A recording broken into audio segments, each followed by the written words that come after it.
only one improvement in a day.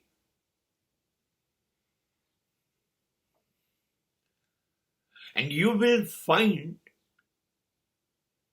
you are entirely different personality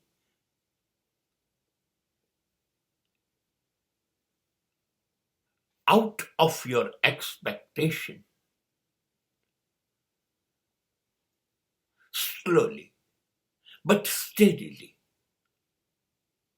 development is there.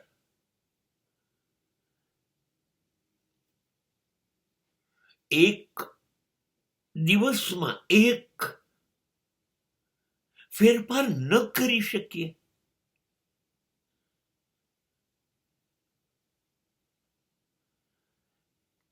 આને કહેવાય છે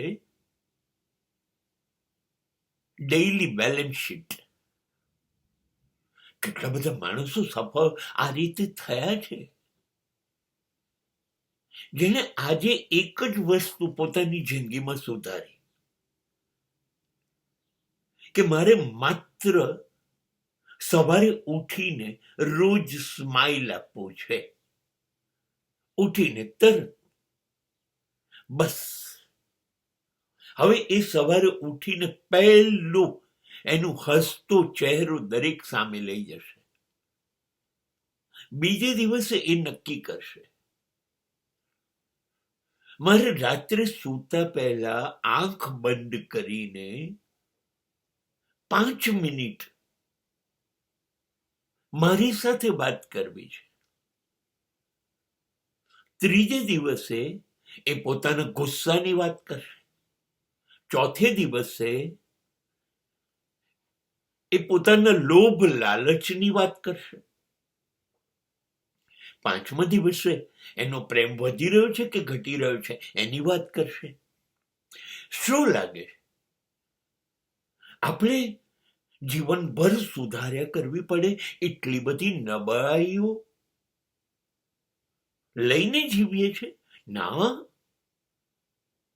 તમે થોડાક દિવસ કાળજી રાખો, રોજ થોડું થોડું બદલવાની કોશિશ કરો અને યાદ રાખો કે મેં નક્કી કર્યું છે કે હું ગુસ્સો નહીં કરું. મેં ગઈકાલે નહોતો કર્યો, હું આજે પણ નહીં કરું. અથવા હું ઘટાડીશ. ગઈકાલે મેં 5 વાર તો ગુસ્સો કર્યો હતો, આજે મેં 3 જ વાર કર્યો છે. ગયા અઠવાડિયામાં હું 15 વખત જુઠ્ઠું બોલ્યો હતો, આ અઠવાડિયામાં હું 8 જ વખત જુઠ્ઠું બોલ્યો છું. બસ રોજ નાના નાના પરિવર્તન, થોડાક ફેરફાર, અને રોજ રાત્રે બેસી અને હિસાબ ટેલી કરી લેવાના.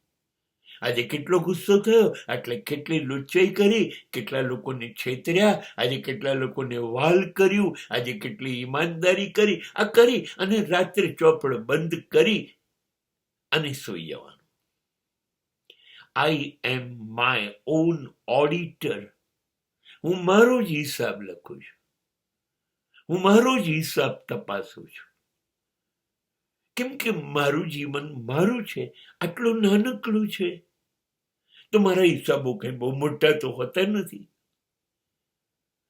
સાહેબ, જિંદગી એ હદે બદલાય છે, આપણને વિશ્વાસ નથી આવતો કે આ હું હતો પહેલા અને અત્યારે આ હું છું. તમે શું માનો? ગાંધીજીએ કોઈ ભૂલ નહોતી કરી? શું બુદ્ધ અને મહાવીરથી કોઈ ભૂલ નહીં થઈ હોય? શું મીરાની કોઈ ભૂલ નહીં હોય? કબીરની કોઈ ભૂલ નહીં હોય? ના, આ બધાની ભૂલોની વાત આપણા સુધી પહોંચી નથી. ભૂલો કર્યા વગર તો કોઈ ભગવાન બની શકે જ નહીં, મહાન ન બની શકે. ભૂલો કરતા ગયા, સુધારતા ગયા, અને ક્યાં પહોંચી ગયા જેની નોંધ વર્ષો પછી સમાજ લે છે. બસ આટલો જ ફેર છે મારામાં અને બુદ્ધ મહાવીરમાં. એને ખબર પડી આ ખોટું છે, એને બંધ કરી દીધું અને બુદ્ધ બની ગયા. અને આપણે નથી કરી શકતા એટલે બુદ્ધુ બની ગયા.